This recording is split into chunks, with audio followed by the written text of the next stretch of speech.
Knows Not a Podcast. I'm the mama who knows not. My name is Brianna. And today on the podcast, we have one of my dearest friends. Her name is Stacy Fink. She is co-owner of Rutabaga Juicery and Eats. It is an independent juicery, obviously. It's based in Maryland. They just opened their drive-through concept actually on the way to the Eastern Shore off not too far off Route 50, so that's pretty cool. But Stacey and I have been friends since we were teenagers. She got stuck with me in chemistry class back in our junior year of high school. Right, and has not been able to get rid of me since. So she's a pretty badass girl. She's lived all over. We'll get into that. She's opened this business. She's an entrepreneur. And what the hell is that like with 2 kids during a pandemic? We're going to discuss all that. So, Stacy, thank you for being here. I'm so excited. So Stacy's been married a couple times. And you promised not to say how many times. I said a couple. Anyway, so she has 2 kids. Her oldest is 3. Her youngest will be 1 in April. And we'll talk about the younger one a little bit as well. But my question for you is, how did you know that your husband, Jim, was the man you wanted to be the father of your children? It's funny because it's hard to put that into words. Let's just call me a woman of intuition. Okay. Legit, a lot of my life decisions, people tend to evaluate and say, what made you do that?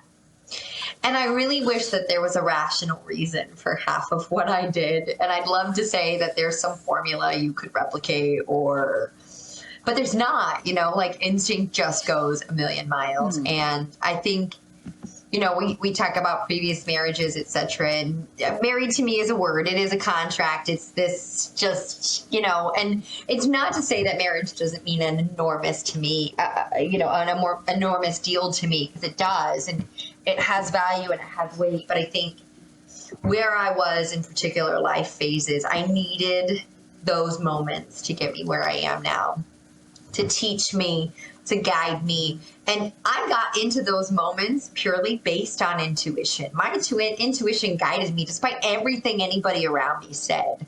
I was, and I think Brianna will contend to that. I'm incredibly stubborn. And I think a lot of that stubbornness comes because I'm so guided by my intuition. And I would say that it is exactly that. I mean, it's the same reason I was married twice and didn't have children. Because I could have. Don't procreate.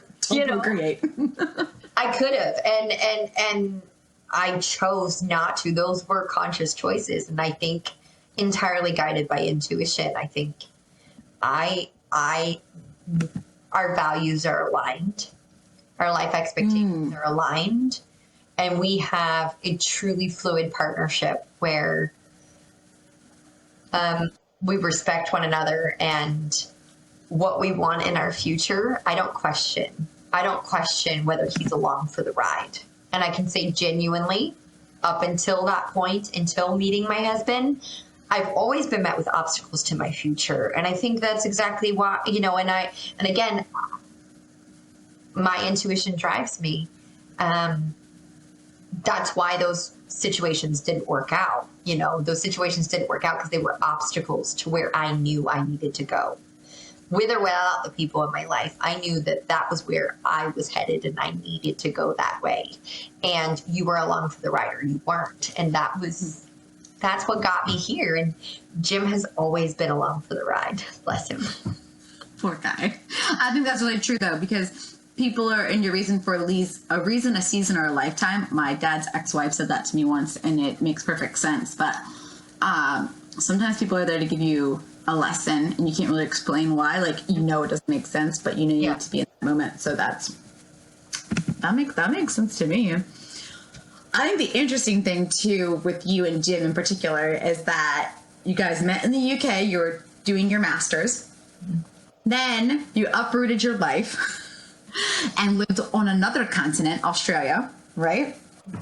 You've always been an avid traveler. You've always gone everywhere. For work, you've done a lot of stuff.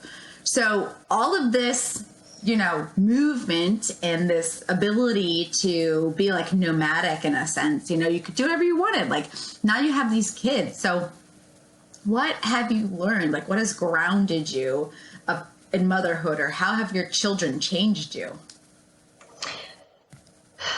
I don't feel grounded. That's the irony of it. I'm not grounded in my mind anyway. Even still calling me grounded, I just moved 2.5 hours away from my current business about 2 weeks ago. I am a creature of change, but miles don't create change, right? And sometimes you just need a change of scenery to kind of enliven the spirits, and I thrive on that. I thrive on a change of scenery to continue to inspire me, to continue to move me forward. That's the energy, that's the fuel that I burn, and everybody's got their own.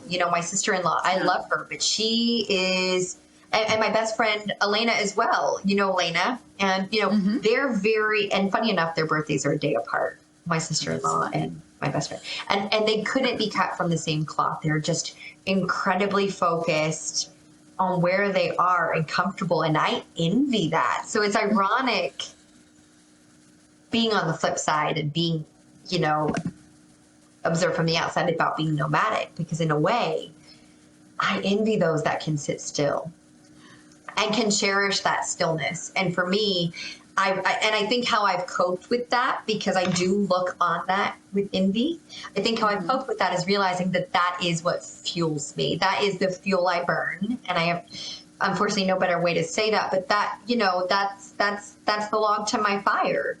And without that movement, I don't feel like I produce what I'm supposed to, I need that to keep me going. And so go down a psychological rabbit hole with this. Yeah, I mean that's what I need to keep me going. So nothing has really grounded me, and I don't think it ever will. I will always change my scenery. I think that's just who I am. But maybe that means a new house. Sometimes that means distance. Sometimes that distance is 90 miles, and sometimes that's 9,000. It's how, there's not a way to, quantify it, so to speak. But for me, obviously, I do have to balance choices in life with what's right for my children. And children suddenly take you out of your own body, and they force you to recognize your greater purpose. And your greater purpose is beyond years. It's beyond you. And it's not just your children, it's your future grandchildren. It's all of it, and maybe your children never go on to have children, but they touch other lives. But, your influence is beyond Kevin Bacon. There's more than 6 degrees here. And so, I don't know, for me, it makes it very easy to sacrifice, so to speak, things that you otherwise feel attracted to or want for that, because I know that my purpose on this earth is greater than what I do. Legacy. How have children changed you?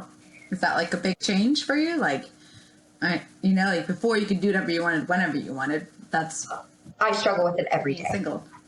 Every day. Me too. And unfortunately, Jim's similar to me.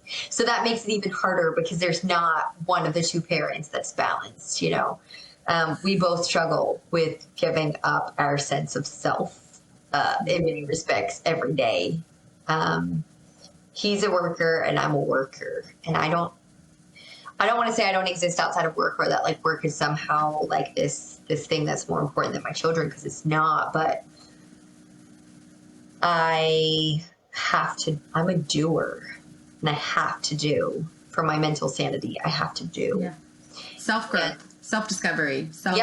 Yeah. And my children itself, there are things that I do, right? Like I make lesson plans for my kid every day, every week. I mean, like I do for them. And it's not to say that that's not enough, because it is. It fills me just as much. But I might need another beer. I mean, that's what I'm saying. Don't judge me. All right, y'all. Here we go. There we go. Done. Open up.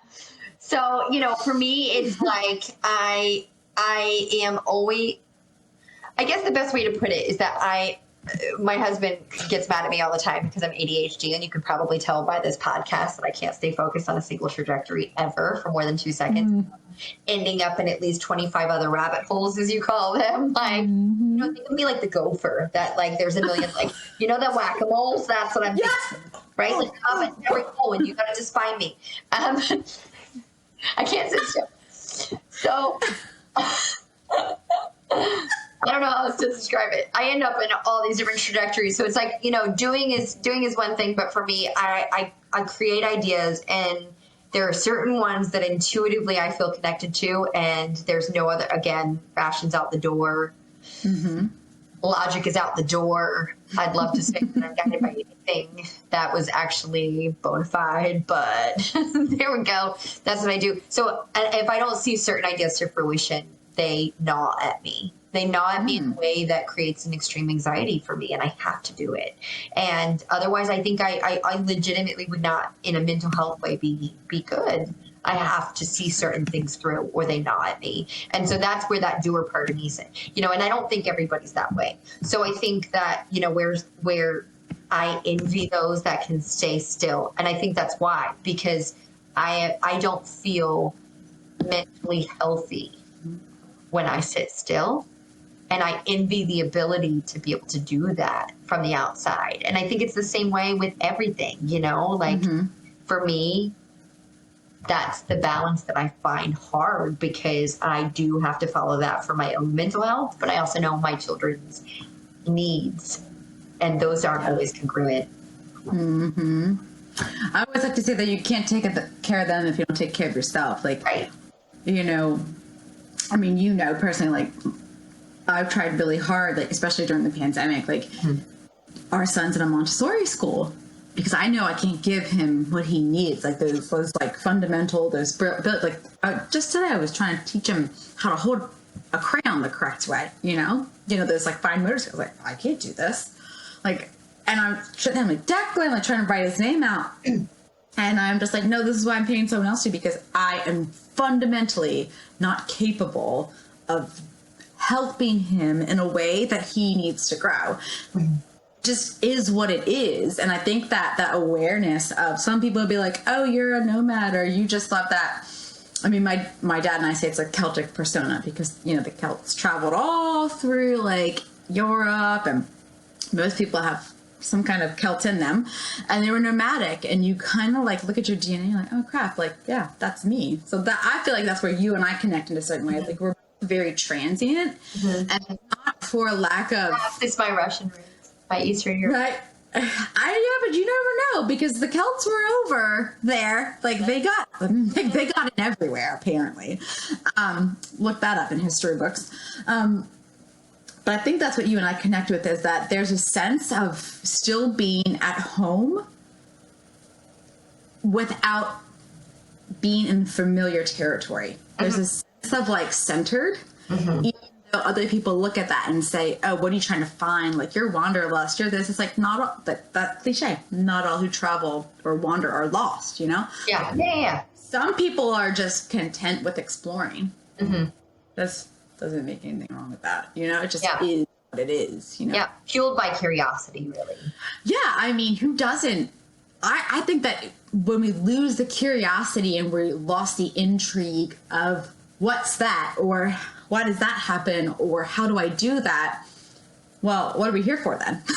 Like, let's get existential. Like, if we don't have a curiosity about life, then what's the point? You know, like, if we're not learning something, what's the point? Anyway, I could go down that rabbit hole real quick, or for a very long time. What has been your biggest challenge in motherhood? Like, what do you struggle with the most? Is it just that? Is it that balance? Or is there like, I mean, I know what mine is. Like, mine's patience. Like, I struggle with that, but everybody has a different And look, I think we all face the same challenges, and to some degree, we're all affected by the same challenges. So I think, narrowing it down to one, you're really just focusing on the most, not that any of the others don't exist. Patience is definitely a trial that I go through every day, but I wouldn't say, and while I'm practicing it, I'm more successful at that practice than other things. So I definitely have something that's more challenging. I think for me, not only the balance, but the self-grace. And I think it's the combination of the two. That's a good one. I think I'm challenged. I guess the best way to say is Jim looked at me and one day to kind of talk me off my ledge, because I've had a lot of ledges lately, let's just say. And he came in and he said, honey, I think it's just that when you do something, you do it in detail and you do it with all of you. But the problem is you can't give all of you to everything. And so you've got to pull it back. And I think that's part of it, raising my kids. I want to do all the things and invest myself into my children, like somebody who is perhaps, able to stay home and do those things. And I want to be that for my kids, but I'm also not willing to give up this sense of self either, because I need that I won't be healthy, and therefore I can't, basically I know I can't be that. I can't be that person that some other people can be. It's not in my DNA, and I want to be that, but it's not possible with also wanting to be this. And if I don't do this, I also know that it makes me an unhealthy person, which is not good for them. And it's not being that person they want. So in reality, that doesn't exist for me. And so for me, I can't possibly divide myself or clone myself or make myself that in two places. And I don't give myself the self-grace to be okay with giving a little bit here and a little bit there. I feel like half a mom and half a business owner. And that's hard, because then you almost just feel like you're in a constant spiral of failure. Yeah, because you feel like you can't ever show up. But that is my psychology, right? I also recognize that people on the outside think I'm doing a perfectly adequate job at being a mother and a perfectly adequate job at being a business owner. And both of those things can be considered totally successful, but in my mind, I'm not giving who I know I want to be to those things. So that's, I think for me, it's that self-grace and grappling with what is enough and redefining for myself what's enough, so that I can be better in both of those places. I think that's a really good point to hammer down, is that as women, and we've talked about this a lot, it's that balance, that juggle, that stuff, I see things that my husband would never see, and that's not a criticism of him. It's just a reflection of who I am, and you and I are very similar in this. I think it really makes sense to understand your own needs and wants and before you become a mom. And I think this is why I'm grateful I didn't become a mom earlier, because I wouldn't be capable of this down what you're saying. It's and I struggle with the grace thing too. Again, my son's in a Montessori school. I should be doing more to make him this human being. And I find that when he's home, I'm always correcting him or redirecting him. And you're well, that's not the kind of mom I want to be. I want to be the fun mom, but that's what he needs. He needs to know those boundaries, right? And that's my job. And in our relationship, my husband and I'm much more the firm line than I am the frivolity. And I think sometimes, though, it's knowing the role, accepting the role, and understanding how to carry out that role.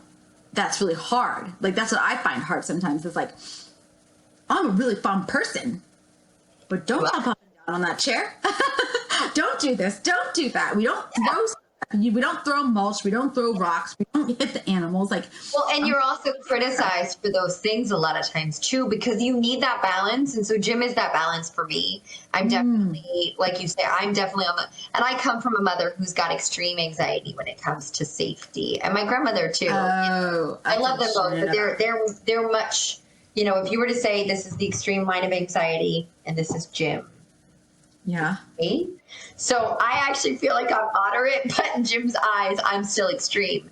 And I get that, you know, Jim's like, look, I want him to have free spirit, and I want him to be able to guide himself, and I want him to explore. And if we hinder all of those things, because Rowan is innately like driven by a lot of like artistic things, like music, he just feels it in a way that I just can't even comprehend, and it's kind of amazing to watch. And you see that straight away. Like, you learn your children's temperament straight away. You learn what fuel they're burning very quickly, and you don't want to tamper that. And a lot of what I do puts boundaries on things, and Jim sees that restraint, or that pullback of boundaries, I should say, as freeing for him to kind of be who he is. And I tend to come in and put boundaries because I'm like, but he's not going to succeed in society if he doesn't X or X. And I get it. So it's a good thing. It's a frustrating thing, you know, balancing that with my partner. But from my kids' perspective, I see how those two different things are helpful. Yeah. And it's definitely, it is hard because for me, I am personally free-spirited, and I am personally, like, I am a bird you don't cage. And the moment I get caged, I flee. So, and that's who I am. Like, the moment I feel too much pressure or restraint, I go away. Like, I run away from that situation. And so it's very suffocating to me. So it's so ironic that I wouldn't be the same parent. And I'm not. Ironically, Jim is much more fostering of that temperament than I am. And I think my son's a perfect breed of me. But I think that just speaks volumes to why Jim and I are such great partners, because he sees that. He sees what I see. And he recognizes not only who I am, but also who our son is. And he knows what he needs because he's learned that partnership. And he knows how to function in that partnership. And so it's a good thing. But it is hard for me as a mom to kind of digest that, because I do feel like I'm always the one that's going behind being like, no, Rowan, like, no, you don't jump on the couch. No, you don't. And part of that's OCD, because also I hate cleaning all the time. So I'm like, we're going to clean that up right now. Johnny's like, make a mess. Well, we both have interesting family dynamics, and we won't dive too far into that today. We'll probably need a bottle of wine and a different podcast for that. But I think one of the things that we've reflected we've discussed as individuals is that, you know, there's certain personality traits of our children that we're like, well, that could lead them there, that could lead them here, and we're scared of that. We don't want our kid to, my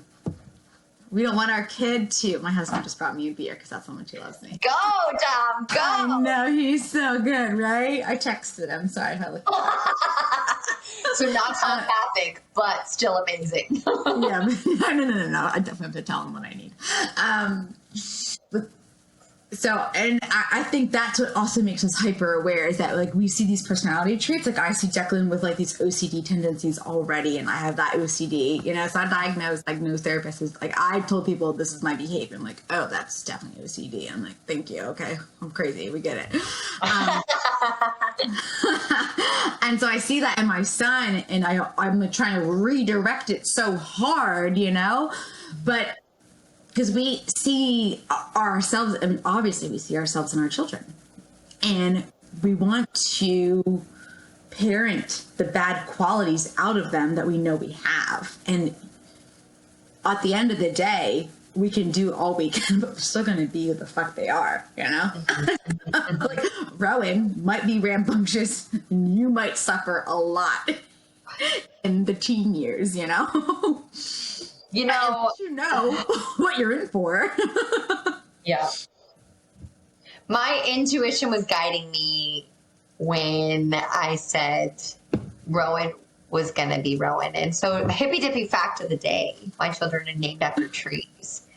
And the rowan tree is this beautiful mountain ash tree that blooms these gorgeous clusters of berries, and not clusters of berries like you might see on a holly, not discounting the holly, it's a beautiful tree, but she's here getting her feelings hurt right outside because there's a holly tree right there. And she's like, what the fuck, bitch? And I'm like, it's cool. Rowans are pretty, so get over it. And so these huge clusters of berries, and I mean, they're just gorgeous. Seriously, Google the tree, you'll understand. And the Druids kind of revere this tree as the fiery bush, right? And rowan is a fiery bush in like Druid. So the rowan tree was highly sacred to the Druids and highly sacred to pagans in general. And way to show you're pagan. And interestingly, though, it was known as this fire burning bush, and it's because it has these beautiful big clusters of berries that are enormous. I just Googled it. Yeah, I mean, it's gorgeous, right? Like when it's in bloom, it is so gorgeous, but it is excess, right? Like it's not a holly with a few little red berries here and there. It is excess. The bloom on it is amazing. The berries just turn the whole tree into this big red bush, and the Druids called it the fiery bush or what have you. But and that resonates with Rowan's personality. Like he's big, he's intense. Mm-hmm. He is extra. But when you take all of that into account, it's the most beautiful thing you've ever seen. Mm-hmm. And it's challenging. It's challenging parenting a Rowan. I'm not going to lie. It's challenging growing a Rowan. We tried. It died. I don't want to talk about it. We put a Rowan tree in the ground. I'll never plant a tree again because it's traumatic psychologically. When your tree that's named after your kid does not survive, you panic. Don't plant trees in your kid's names. Don't do that. Weird. This is a pun and like. You can't handle it when you don't have a green thumb. And I don't have a green thumb. But regardless, Rowan is just all of that. And it's funny because I see that in Aspen. So we talk a lot about but Aspen is my other baby. And she is 11 months. And she is beautiful. Oh, God. She's like a baby doll. And she's humorous. She's got this laugh, this belly laugh about her. She's so content and easy, you almost forget about her. Honestly, I know it sounds terrible. There was a point where we were visiting you guys, actually, and she was downstairs in her little thing, and Dom and I went upstairs to chase after Declan and Rowan, who were up creating havoc, as they do, and we both went upstairs, and then they immediately got caught up in play, and they were like all over the place, and all of a sudden, like 5 minutes later, Aspen starts crying, and Dom and I both looked at each other going, oh shit, there's a baby downstairs. And the sword came out. Yeah. She was the testament that they come out how they come out. You do not create your children. And there's so much weight on a mother, I feel like, about creating our children and molding our children and our children being these reflections of who we are. And sure, they learn from us. And sure, we shape the way that they grow. But the fact that Rowan, just like a tree, you put a tree in the ground, you put a Rowan tree in the ground. It doesn't matter how many guide wires you put, how much pruning you do. That's parenting, right? Guide wire and what have you. In the end, it's a Rowan tree. And you can give it a slightly different look, but it's always going to be a Rowan tree. And that's how I feel about my kids. And I think that kind of metaphor has really helped me grapple with that a little bit, because Rowan is and Aspen's who she is, and Aspen's got that deep belly laugh about her that, like, you just know she's so sweet and so quiet and so easy and aloof that you forget she's got mischief. Like, don't let that sweet face fool you. And we're just waiting for it. We're just waiting for it. You see it, and she's going to be the silent, type that all of a sudden it's like nothing, and then there's going to be like the Richter scale goes. And it's exactly like the Aspen tree too. So let me just go on my hippie trail. All right, you hippie dippy. But the Aspens are beautiful trees because they're so connected but underground. And so Aspens actually, their roots shoot off. Getting so deep. I know. Their new trees develop off of the aspen roots. So they become these really cool underground ecosystems, because what looks like a bunch of individual aspens in a forest is all connected underground by the root structure. And it's kind of this amazing thing. And it's exactly like aspen. Like, there's a lot under all that easiness. Like, it looks simple. She's a simple baby. She really is easy on the surface. But you just, as soon as she laughs, you realize there's all of this. She's plotting her takeover. And it's so exciting to see that happen. It's so exciting to kind of watch that unfold and that personality kind of come out, and just like, she's got a sense of humor that's going to like shake up the world. And I'm really excited about it. So speaking of Aspen. Yeah. Aspen was born, funnily enough. So here's a fun fact. Rowan was born Christmas Eve. So December 24th. Mm-hmm. Aspen was born April Fool's Day. So April 1st, 2020, when the pandemic was like in full swing and the shit was hitting the fan and everyone's going absolutely batshit crazy. What was that like in the delivery room, in the hospitals, like trying to get this baby out of you without losing your mind? Yeah, so Aspen, like I said, is the queen of just, you know, she quite literally is an April Fool's baby, and that's exactly the Aspen, right? Like, you see her on top, you think she's one tree, and she's like, just kidding, hundreds of me, all connected, right? Like, that's Aspen. So she's always got something going on to surprise you, and that's what I love the most about her. But I'm going to tell you, April Fool's, April 1st, in the middle of COVID, 2 weeks early, I literally was out delivering for Rutabaga that day, and a friend of mine, Shara, she's a labor and delivery nurse at the hospital where we delivered Aspen, and she looked at me, and I was delivering a Rutabaga box to her, and she said, "Stacy, what are you doing out here? You're going to go into labor." And I said, "Girl, I got 2 weeks, shut up." And I walked away, and then a few hours later I was texting her going, "You don't happen to be working tonight, do you?" Did your water just break? Oh yeah, just boom. 11 o'clock at night, finally went to bed after a day out delivering boxes, and, you know, surprise, surprise, just kidding. Jesus. And funny enough, she did an April Fool's moment even then, because I had labor and contraction for a little bit, and then it all went away, and I thought, oh, okay. So that was a false alarm, and I went to sleep. And 2 hours later, I woke up and I called my mom and I said, "Mom, you have got 20 seconds to get the fuck here right now." Because I thought we were fine, and I thought this was just no, this baby is coming now, and you better get here now. Like, it went from like 0 to full throttle. So, you know, she's full of surprises, and I feel like she couldn't have picked a more interesting moment to come into this world. And of course, the hospital was fine. We expected a whole lot.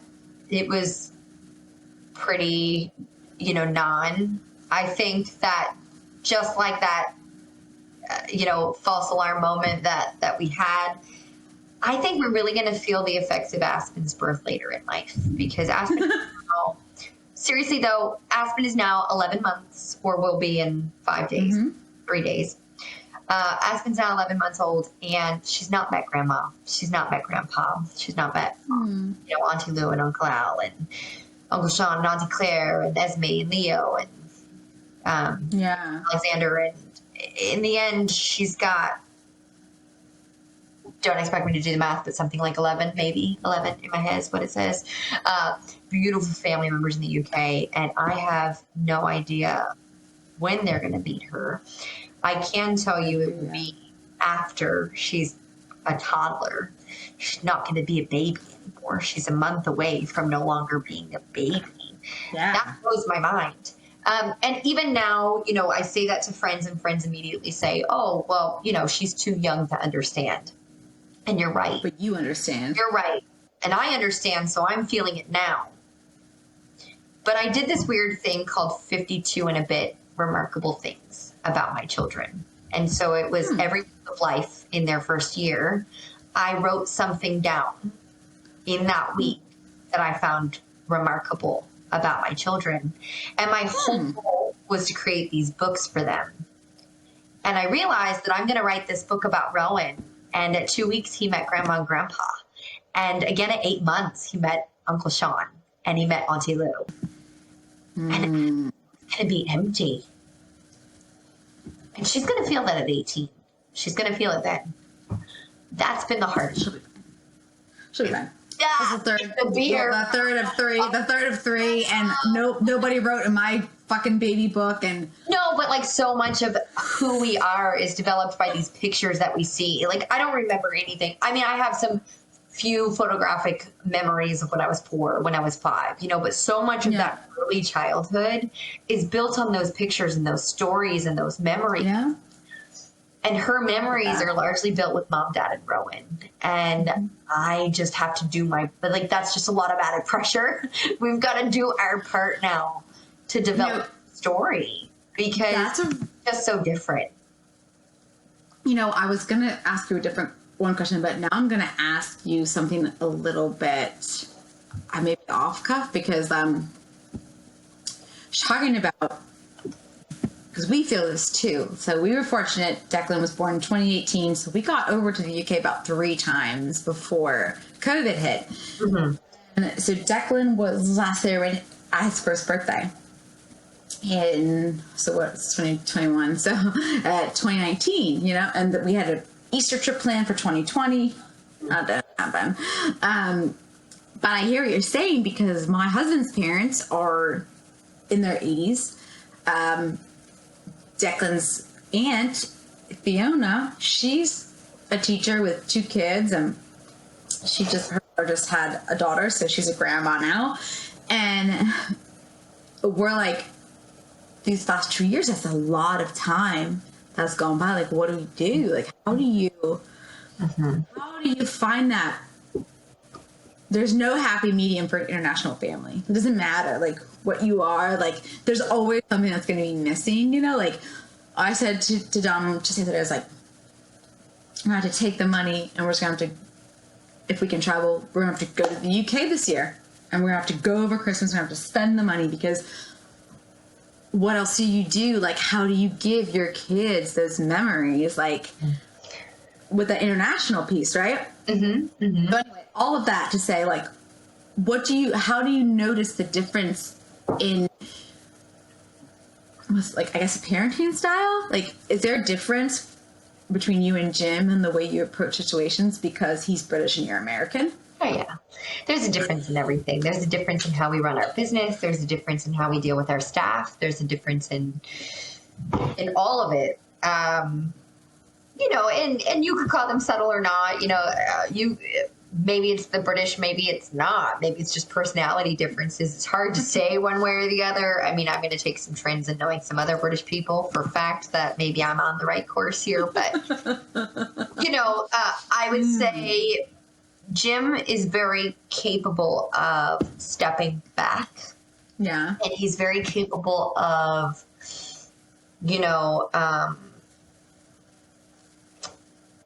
not confronting things just because he's seen them, like letting them play out for a minute. And I think that that's the kind of thing I was alluding to with Rowan, where it's like in every situation, he's really capable of going like, well, that's not immediately a problem, so let's not react yet. Whereas I feel like the American in me makes me very reactive. I think that we are a fiery bunch in America in comparison. I think that we tend to underestimate just what America, the land of the free, fosters in terms of personalities. It fosters a lot of confidence and it fosters a lot of confrontation. We're a very confrontational society, even though we don't realize it, I think, as much. We're not afraid necessarily to offend. We just speak our mind, and that could be considered a positive or a negative, in my opinion. I see a lot of negative in that just as much as I see positive in that. But it actually took the English experience in me to see the negative in it. And so I value that in Jim a lot because it does balance me. But he's definitely passive. He's a lot more passive than I am. And I do struggle with that. The fact that we don't just see a problem and immediately think that it requires a solution. You know? Some problems don't have solutions. Some problems just need to be left. But I take your point. Like, there's a lot of problems in life where you're just like, okay, we have to address that. Like, that needs to be dealt with. So let's do it. Yeah. I would say our relationship's almost reversed. Like, what? It's balanced in that parameter. Like, I'm really good at acknowledging, like, when I can't fundamentally get there. And Dominic is always ready and available to do the hard conversation, like, if I can't stomach it. And that is a balance. Fun fact, both of our husbands are British. And so we struggle with certain things because, you know, we're both Stacey and I have very assertive personalities. So it's not. Yeah, that's what our husbands would call it. Yeah, and that's the balance. Like, total pains in the asses. It's okay. Yeah, I know my nightmare. I embrace it. Like, I know that I'm a nightmare, but it's not unwarranted. Like, I have a standard. We have a quality of life. We have to get things done. We have to, you know, maintain our home. Like, we can't live in, you know, filth and disgust. So, like, I also spent 20 years on hospitality and, like, food and beverage. So, like, I run my kitchen the same way I ran the restaurant kitchen. Like, that's what you do, you know? I mean, like, it's who I am. So there's a lot of, I would say, standards that Dominic, my husband, doesn't always understand because that's not his experience. And that's the balance. It's like, what he's really good at, I am absolutely terrible. But I think that Jim, like, if I'm being honest from a friend perspective, I love him. Like, I couldn't have, like, picked a better man for you as a friend than him. You know, I think he does balance you, and I think that you need him because he's also not afraid to challenge you, and you're kind of hard to stand up to. I hate that, but he knows how to place, which very few people had the stamina to do in my lifetime, so it's a good thing. Yeah, and so I'm like, fucking right, I am 100%, always happened the moment I met him, like, Team Jim. You're like, thank God somebody said it to her. No, but really, I'm like, I wasn't the only one. Thank you for the last decade. So, like, when our families get together, like, I'm trying to steal time with Jim so that I can be like, okay, Jim, like, how's it going? Are you all right? And Jim and Stacey and Dom are trying to get together because their personalities are like. It is funny, actually, because you are very much the Jim to your yin and yang. Yeah, you're the Jim to your yin and yang, and it is funny because you do see that balance, right? Like, but there's a lot of similarities between you and me too. But I just think, like, in terms of the overall, like, bigger picture dynamic of the family, I am very much a Dom. I'm an idealist, so I float, and it's hard for me to get focus on all the individual things. Like, Jim constantly drags me out of the house in tow, cussing and screaming because I have no concept of time. We were supposed to be there at 10 o'clock. It's 10:15, and I'm like, what's the big deal? I don't get it. So we're 15 minutes late. Did you text him? Tell him we're coming. And he's like, but we're 15 minutes late. And I'm like, okay, but we're coming. Just text him and tell him. You are terrible with time management. I'm so bad. Yeah, exactly. All right, so let's talk about you and Jim in the business. Okay, so first let's go with. I mean, I could just jive because we were talking about Jim, but let's kind of go in reverse order. You're this business owner. You've built this rutabaga juicery and eats.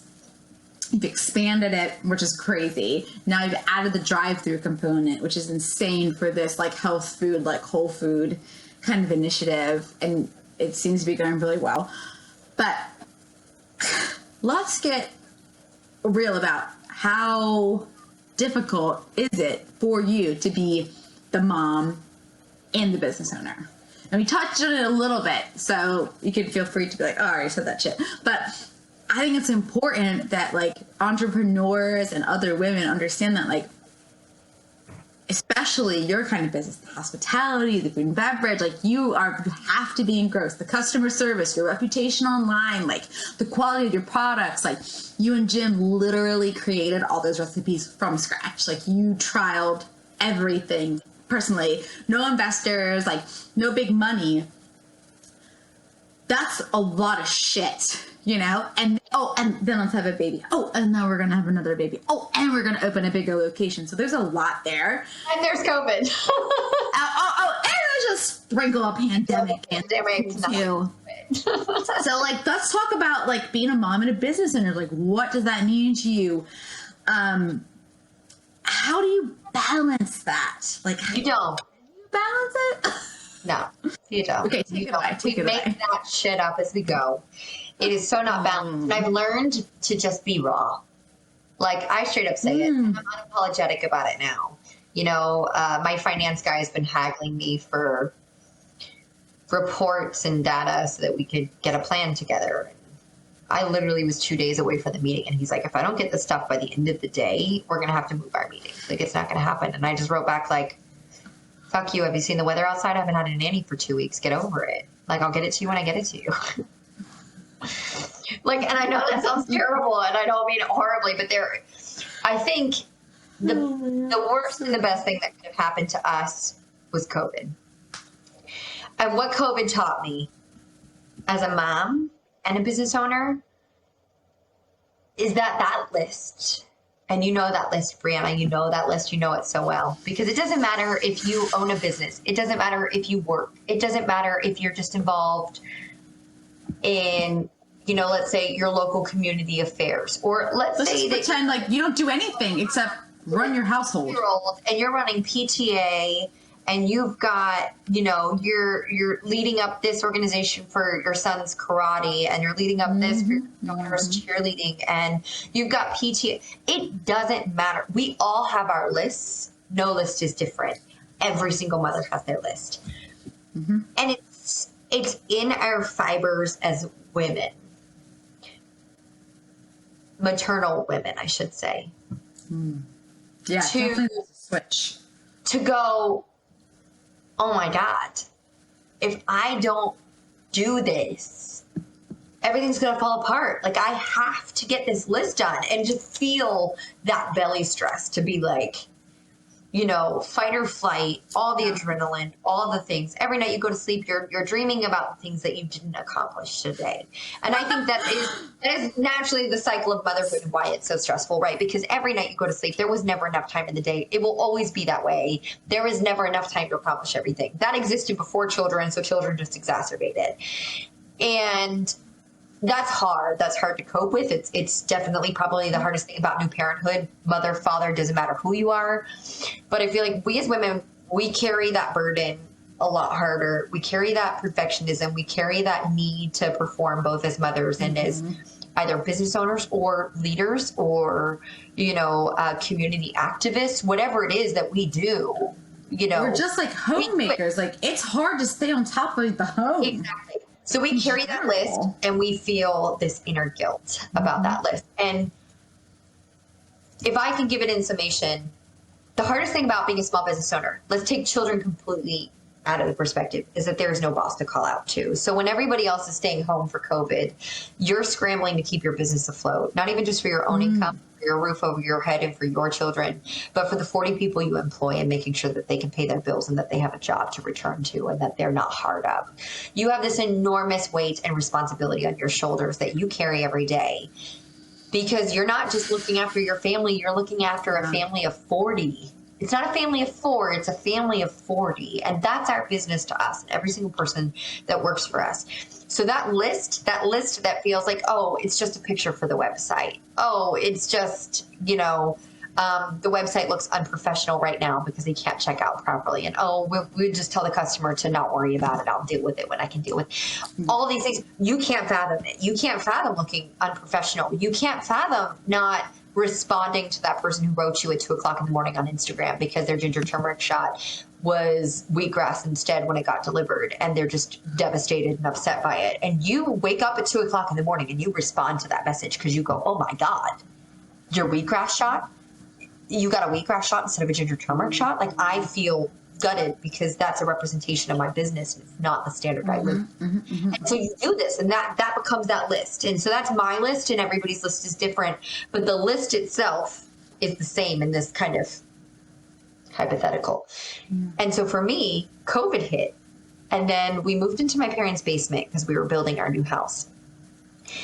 And stupidly, despite the planner that I am, moved in without even thinking that my 85-year-old grandmother lives upstairs, because we had been fine with him back in daycare. Daycare was doing this tremendous job of being safe, and we had nothing to worry about, and everything was fine because we'd been doing it for the last 2 or 3 months since May hit. June, we went back to daycare. It was June, July, August, September, October. We moved into my mom's house, so we'd been doing daycare now for another, I think we put Rome back in daycare in June. So we had all these months, no problems. Everything was safe. Everything was fine. We didn't think anything of it. Let's move into my mom's house. And then boom. 2 days after moving in, waiting for our new house to be built after selling our old house, COVID scare at daycare. 2 kids in the daycare class next door had COVID. Oh, and the teachers potentially are waiting. We'll see. So we're all home. We're all quarantining. We're all waiting for the answers.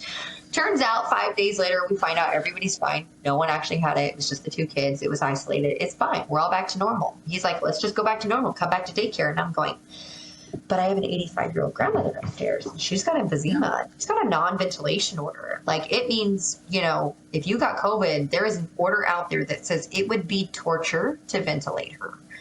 She would die before she would be ventilated. And even people who are being ventilated because of COVID are dying. So her chances of survival are very slim if she were to get a severe case of COVID. So all of a sudden we're like, shit. So we yank him from daycare. No daycare. And this begins that big question of the default parent. Because suddenly you and your husband rely on one source of income. Because we're 2 distinct people offering 2 distinct roles to our business, but we both rely on our business for the money. And this business is in vulnerability because it's a restaurant in the middle of COVID in a state that is conservative and pushing shutdowns. Well, Maryland's moderate. As a state, it's moderate, but in its response to COVID, it was pushing shutdowns from a very early stage. So unlike other states, we had... I see what you're saying. Right, exactly. So unlike other states, we had shutdowns from March onwards. We have out of a state of shutdowns against restaurants. Restaurants have been at either limited capacity or outdoor dining only or no dining at all since March. And we have not yet in almost March lifted. So you haven't done any... We're still at 25% indoor dining now. So we're still at massively limited indoor dining capacity. We haven't lifted our restrictions since April, since the stay-at-home orders. We've modified them, but we've not fully lifted them. So, restaurants in Maryland at this time are it's a challenge to run our business. It's a challenge for any restaurants. We're incredibly fortunate in the grand scheme of restaurants and business models. And we think our lucky stars, but no matter what, this industry as a whole has been massively affected. And so all of a sudden we rely on the single income in the middle of COVID, and we have no daycare. We have a 10-month-old and we have a 3-year-old. And he's been yanked out of daycare. He's just moved a house and he's living in his grandma's basement. He doesn't understand what's going on. He misses his friends. 3 years old is just old enough to understand you don't see your friends anymore, and just young enough not to understand how to articulate that. And so it creates behavioral issues. It's been a minefield parenting in the middle of all of this. And classically, the default parent situation comes into play. And I hate that phrase. I hate that tone, because Jim and I really are equals. I value everything that he brings to the table. He doesn't do anything that he doesn't do to try to support and do all the things. But in the end, the person giving up their work every day was me. When push came to shove, the person that left for work was Jim. Either because I had to still breastfeed Aspen, or because his role or the things that he did were deemed on a daily basis more important. And so all of that has been the most eye-opening experience for us as partners in running a business together and parenting together, was that default parent situation. And I think we've all experienced it in some way or another. But to take that a step further, you have the default parent situation and you have all of that. But the one thing that I learned and that I took from that was that I had to give up. I gave up. I waved the white flag of surrender. I said, this list is enormous. I talked to my therapist every freaking Wednesday and I said, I'm gonna jump off a cliff. Like, I was there. I was like, I can't. This list felt so enormous that I had no comprehension of how I would ever tackle it, how I would ever catch up. And everything on that list felt so important. And then I had no choice but to give it up. For 4 months, I didn't touch anything on that list. For 4 months, I unapologetically said, I can't. I'm with my kids. And 4 months later, my business is more successful than it's ever been. 4 months later, the wall still stood tall because my husband and our manager, they pulled out all the stops and they worked harder and they stressed and they sweated and they did the things. And the things aren't perfect. And all the things that were missing before are still missing now. But all the things that you felt were necessary were only necessary by your own conception. Mm-hmm. And I realized that we create our own lists and we create our own stress, and that the reality is that we're our own prisoner. And I realized really quickly, even now, I have a laundry list and I said, I'm going to do this podcast because that's more important to me right now. And I know doing that at the other side, I've crossed off 3 things on my list that I should have done in the last 2 or 3 hours that I'm going to hang out and do this instead. But I know that those walls will still be standing when I come out the other side of these 3 hours. But it's so easy psychologically to get in that mindset of you have to put away the dishes, you have to do the laundry, you have to put the clothes away, you have to clean the car, you have to wash the salt off of it before it goes rusty. You've got to, the dinner's got to be done before Dom gets home. All these things, they're all self-constructions. And I think for COVID, an absolute rock bottom necessity to kick that in to my head, that is a self-construct, and that if you can overcome that and realize that nothing is necessary but right here and right now, and everything else is just a want, that's freeing. And I'm not quite there, but I'm getting there. It's really funny you say that because I usually use my morning time to do the laundry. Like, my Dom is focused on Declan or getting ready, or Declan's watching a TV show. Like, that's what he does. That's like, okay, I'm going to fold all this stuff. I'm going to do this. I'm going to do that, like, because you need to get done. Right? It doesn't do itself. But, excuse me.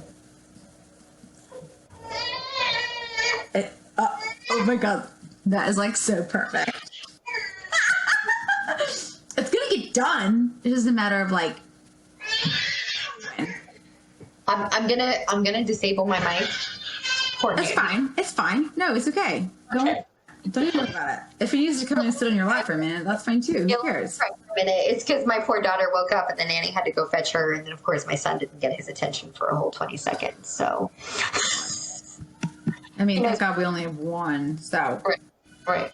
Okay, so let's get down to like the nada, like all the bullshit, right? So you basically answered all the questions that I had. So what is the most useless, unsolicited information that you received while you were pregnant? Like, if you remember, like, I'm sure people are like, oh, here's what you do with 1, here's what you do with 2. And you're just like, well, that was dumb. Don't tell me that. So the most unsolicited information that I received while pregnant. See, it's funny because I actually find it the most useful, and I hate to like totally sabotage your question. It's okay. Sabotage it. It's cool. But this too shall pass. And I've lived by that. And I couldn't understand it because anybody who said it to me, I was like, shut the fuck up. You have not slept for the last, 72 hours and get over. No. So that was probably the most useful information I've gotten, which is this too shall pass. And that has become my mantra, and I live by that. And I love it and I loathe it at the same time, because this too shall pass acts as though I want to wish away what I'm currently experiencing, and I realize that I don't either. So, that's useless and useful, I guess. But useless, I would say, probably came from the person. Hi, baby, I'm coming. 1 second. Probably came. You can bring him in. From the. If he comes back, we will. Okay, third time's a charm. I'm like, just don't even interrupt the flow at this moment. So probably came from the person that came to me and was like, oh, have you had a lot of heartburn? And I'm like, yeah. And they're like, your baby's going to have a lot of hair. And I'm like, well, that's good old wives' tale. And I'm like, yeah, that's possibly true. I had a lot of hair when I was a baby. They're like, yep, that's going to be something. And I'm like, but like, I don't like the old wives' tales because it creates this preconception for what to expect, and you can't guess that. And I don't know. I personally just never liked people who like make. I guess my mom had the same thing. Oh, you're gonna have a dark baby because you smoke. Ironically, I was a dark baby. I had jet black hair, and very, very long hair. But it was just like weird, like judge. I for one felt that they were judgmental, so I never liked that. And but honestly, I feel like that's after pregnancy too. Like people are always like, "Oh, you've got your hands full," or "Oh, that kid's a wild one," and I'm like. But I mean, you know what?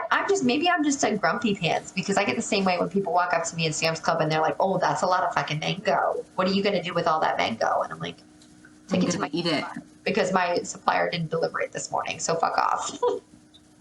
Like, leave me alone. Stop judging what's in my cart. Yeah, and then really? I found myself doing that the other day. I walked through and I was like, "Wow, that's a lot of alcohol. What are you doing with all that rubbing alcohol?" And the guy was like, "I'm a tattoo artist," and I was like, "Oh, okay." That makes sense. You gotta need that, don't you? So, more of a nuisance than it is. Pot kettle.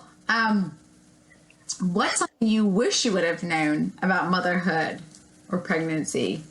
Like, why did anybody tell me this was a possibility? That's weighty.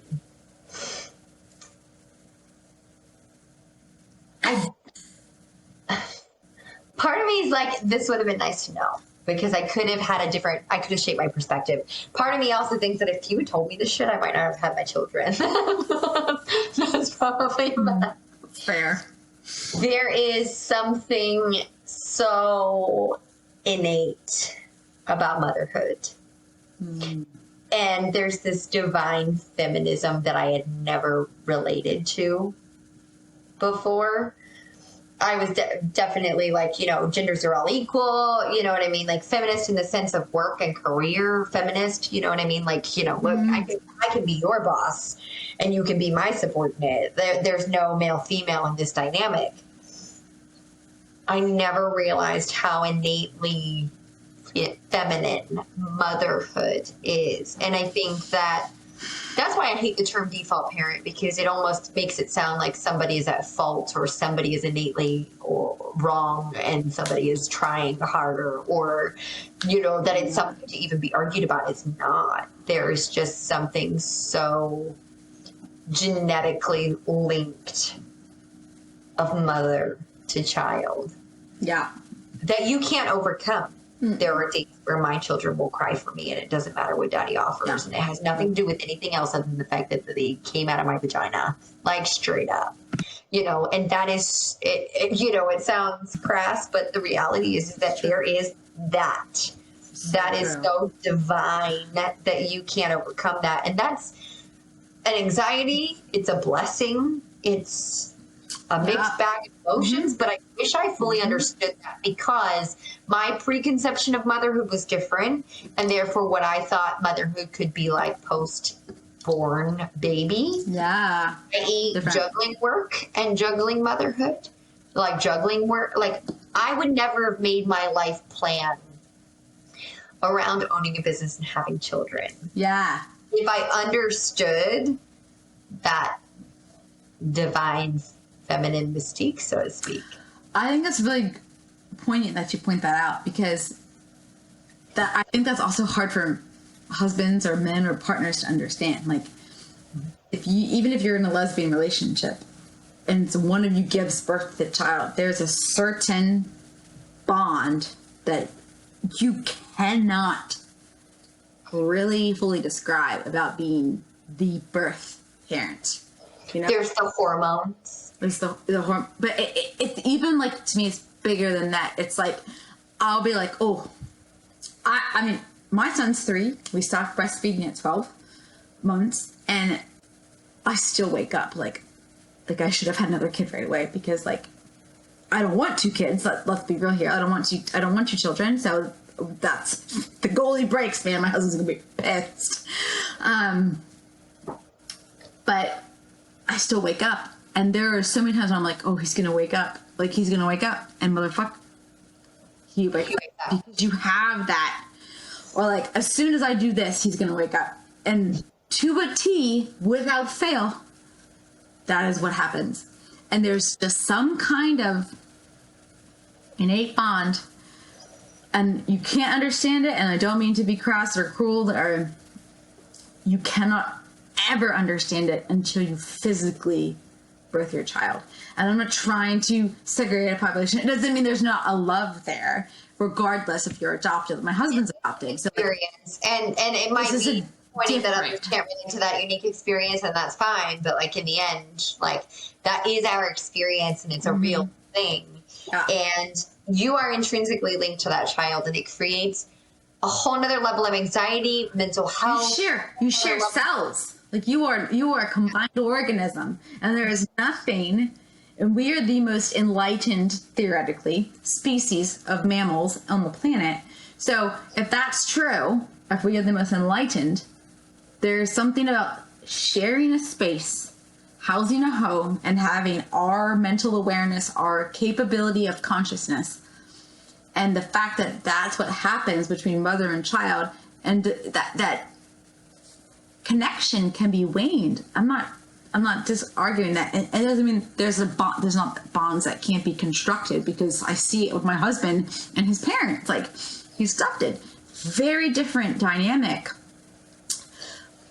But his mom is she's intuitive, like you're saying, very intuitive with him, and she knows her son. So it's not like the bonds can't be created. That's not what I'm saying. I'm just specifically speaking about giving birth, and there's a very unique, intrinsic, cellular connection that you have with your child. And because of our state of consciousness as human beings, yeah, it's just magnified. And maybe it's a matter of, maybe it's first the goalie, so to speak, and that's why adoption has similar things, which is whoever was the caregiver, the food giver, that main source of survivalism and attachment created there. But I think that when you give birth to a child, that happens immediately, and there's no coming back from that. So I think for us personally, that's, it's not to say that, mothers who don't give birth to their children, so to speak, or that any type of birth is different or anything like that, that bond doesn't exist, because it does. But it's more that mother or perceived mother. So it doesn't matter if you're a birth mother or perceived mother, but the point is that motherhood, that divine feminine, there's something unique about that creates that, which is exactly why, even though my husband is so mad supportive of me, so enormously supportive of me excelling in business, me excelling in my career, and doing the things that I love, and putting that first so much, and what have you, when it came to that list being tackled, there were literally days he'd come home and be like, I know this is a precedent, but I'm going to go to work tomorrow. And like, we couldn't rationalize that. A lot of times we didn't talk about it because it just made sense, because we understood that dynamic. We understood that it was less of a challenge for me to stay home with the children and more of a challenge for him. And some of that maybe leaned into his own ability to have patience in those settings. Mm-hmm. Some of it leaned into the fact that the children behave differently with me than they do with him. Maybe it came down to the fact that obviously I nurture Aspen, and I nurse her. And while she's old enough now that you can easily pop her an applesauce pouch when she's hungry, she's not going to starve. She's going to survive. And she can nurse at 5 instead of 2, and that's okay. Even though that existed, there was still this like, you've got to be home to nurse Aspen, because we all know that Aspen's going to lose her mind a little bit. She's going to cry a little bit harder, and that's going to be emotionally traumatic for Aspen when I'm not physically there versus when the applesauce is there or some other form of nourishment. Yeah. My child was not going to die because I didn't come home and nurse my child. After the age of 6 months, she can have anything else. She does not have to have that. She can have a lot of other things. And even moms were like, they've got to have formula. You're right. They need formula for nourishment after 6 months and before 12 months. But that doesn't mean she needs formula at 3 o'clock because I'm not there at 3 o'clock. She can have formula at 5 o'clock and still get those calories, whether I'm present or not present. It doesn't matter. She can have me instead at 5 o'clock, and she can have applesauce to satisfy her hunger. Hunger can be satisfied at 3 o'clock without my boob, and my boob can then be 5 o'clock. And so there's this mental association that mom has to be there. Mom has to do that. Mom is nursing. And that became this cycle of like, it's hard to get people to break that understanding. Like, no, you don't have to feed them formula, and I can leave for 3 hours. And yes, she might want to nurse. Feed her some applesauce. Yeah, she'll take something else. 45 minutes, but if you never do this, she's not going to form that bond with other people. And people can't understand that, like, it's going to be harder for you, but that shouldn't be the reason it doesn't happen. Oh, so I got to tell you this, though. We were in Dallas at the time, so Declan was little, and he was very little, but he was showing signs of an interest in, like, feeding and chewing. So we gave him, like, oatmeal earlier on, but I was the one who bottle fed him for the first time. I was the one who had to know my breasts were full of milk, take the pouch from the freezer, and put it in a bottle so that dad had an opportunity to bond with him over that. And that was fucking hard. Because I could just make this easy for myself, but that's not helping anybody else down the line. And I think that really served us in the long run. Like, I don't want to do it again. But to your point, like, you gotta let it. They're gonna cry, and they're gonna cry longer for you than they are for me. But it's gonna be okay. Well, and also it's a point of contention, right? Like, it's a point of contention even with us, because it's like, oh, I choose to breastfeed, and therefore I've denied my husband that bonding experience. I've denied him the ability. And I have to put it out there too. I'm a bad breastfeeder because I'm lazy and I don't pump, which means if she's not on my boob, she doesn't get it. Straight up, mostly because I'm a working mom, and I'm not just like, I don't have like office or a pumping room, and I don't have like designated breaks. Like, I'm on the run all the time. I don't have a routine. It's not easy for me to just go, oh, let me make sure I have enough pumped and enough readily available for my kid. And I think that's a challenge, no matter what your circumstances are. Yeah, so if you don't have a set routine, it's almost near impossible. So that's why Aspen stays home with me. She's always with me. That's why I have a nanny at home rather than go to work or send them to daycare, because I'm not going to be able to pump. And I'm for me, mentally, I will only feel good if we get to that 12-month mark. And after that, whatever goes. If she continues to nurse, she continues to nurse. That's on her watch, whatever. But we're going to get to that 12-month mark and see how it goes, you know. Kind of countdown, man. But I do feel like there's an enormous amount of guilt that gets projected the other direction. That the reason that I have the turmoil I have sometimes with that relationship is self-inflicted. That it's because I choose not to feed them formula, or that it's because I choose to breastfeed despite my circumstances, or, you know, what have you. And I get that. I do get it. Yes, I could probably make my life easier. I could do things, or I could make, you know, accommodations in my life to make my life easier. And I get that that's probably my own psychology standing in the way. 100%. I can own that and accept that. But if intuitively it doesn't feel right, it's never going to feel right. And I have to do what's right for me in that regard. Like, if having my child with me is the only thing that feels right, why do I have to give that up to make you feel better about the way that I'm parenting or what I'm going through?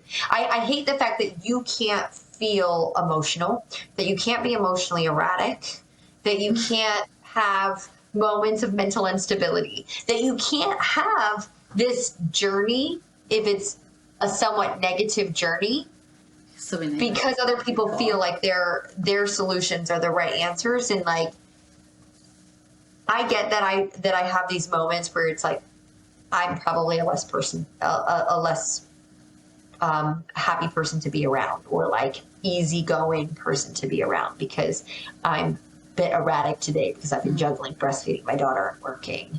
And I know I can make that easier if I just let my nanny feed her a bottle. But I would live the rest of my life feeling this loss of something that I wanted in an experience I can never get back for the child. And so I just live strongly by, I gotta do what feels intuitively right. If at any moment, and I have no judgment, if at any moment I woke up tomorrow and I was like, you know what? I don't care as much as I did. And I'm cool with whatever's going to get my kid fed tomorrow. And I don't care if it's me or somebody else or something else. I don't care. Just like I know some women who are so adamant about breastfeeding that they'll take donated milk. That to me feels weird, but I don't know if in the moment I wouldn't have a different opinion about that. And how strongly do I feel about breast milk? The antibodies, man. The antibodies, man. For me, breastfeeding wasn't about breast milk as much as it was about what I feel is innately my duty to my child and like innately my bond. Like this is the dynamic that feels right to me, and it just exists. It exists, and there's no rules or overcomplication of it. It just is what it is. And I think that in a situation where I couldn't breastfeed, I would probably be just fine with formula, and I wouldn't care so vehemently about breastfeeding that I would need donated breast milk. I'd be fine with formula. So I don't have this antagonist feeling towards formula. I just have this innate thing about breastfeeding. To do it. And so, and that's a personal journey. But the same way that a lot of other moms can't relate to that, you can only imagine what my husband and my mother are going through. Yeah. Oh, yeah. My kids without a bottle in hand and feeling like she's hungry, she has to eat from you. Or my grandmother always says to me, that baby's crying, you need to, is she hungry? You know what I mean? And like, maybe she pooped her pants. Right? And so things like, and you know, but I understand what my kid needs beyond, you know, at times, even Jim at times, where he's like, she's crying, is she hungry? Is she hungry? Like I've got to give her formula. She's hungry. Or she could eat applesauce. That's good. She's give her some applesauce. She's hungry. Give her a cheese. So, but I understand that because I feel like that's that feminine linkage thing that you just innately have. That's kind of instinctual. And I think we gotta remember that too. Like, there is a fundamental chemistry between a mother and a child. Like it's not really science, but it's based in science. If that makes sense. Like there's a reason that as human beings we've been able to become this accelerated version of ourselves. And when we started out as like Homo sapiens or whatever, you know, like our Homo erectus, like we started out as one thing and then we've progressed onward, right? And that's because of our ability to think things through. And there's a connection that's way different. Like think about all the other mammals in the world. Most of them like drop their young by like 6 months at the longest, you know? Generally. We forget that what makes human beings so amazing is the fact that we have this rational thought and this logic and this ability to supersede instinct. Yeah. Like we actually forget that as human beings we have the ability to override our instinct systems, which doesn't happen across species, and that is really what's unique. And so for me, that is both a pro to the advancement of humans, but also con, because we do override our instincts. And I think that hopefully it's been obvious, but through this whole thing, I say, rely on your intuition. Yeah. If there was one piece of advice that anybody could give me before becoming a parent, it would be, above all else, believe in your gut. If every single parent says, your kid's fine, don't go to the hospital, but every gnawing part of your being says, go to the hospital, do it. And when you go to the hospital and the doctors all kind of laugh at you and go, well, there's nothing I can do. I mean, I'm not going to give them an antibiotic. They haven't tested positive for anything. Their temperature's fine. Your kid's perfectly healthy. And you walk away with your head in shame going, oh my God, I was that dramatic mother. I was over the top. I shouldn't have responded. Don't listen to any of that. Do not listen to any of it. Be fucking unapologetic about your instinct because you have it and it's real and it's human nature. Mm-hmm. And do not let logic and ration override that tool that is far more powerful than anything you could ever learn. Yeah, that's a really good point. That was my last question. That's awesome. Way to like. Sorry. No, that's perfect. That's perfect. I love it. Well, on that note, thank you for answering all my questions. I gotta pee. You gotta pee too. Thanks for tuning into the Mama Knows Not a podcast. That was Stacy. If you're in Maryland, check out Rutabaga Juicery and Eats. She handcrafted all the recipes with her husband. She's badass. She's working her ass off for you, for me, for us, trying to make the world a better place, and we thank you for that. Give Jim my love. Anyone who wants to tune into the Mama Knows Not a podcast, send us an email. Tell mamaknows@gmail.com. Until next time. Mama knows. Learning all the things you didn't know you needed to know. Peace.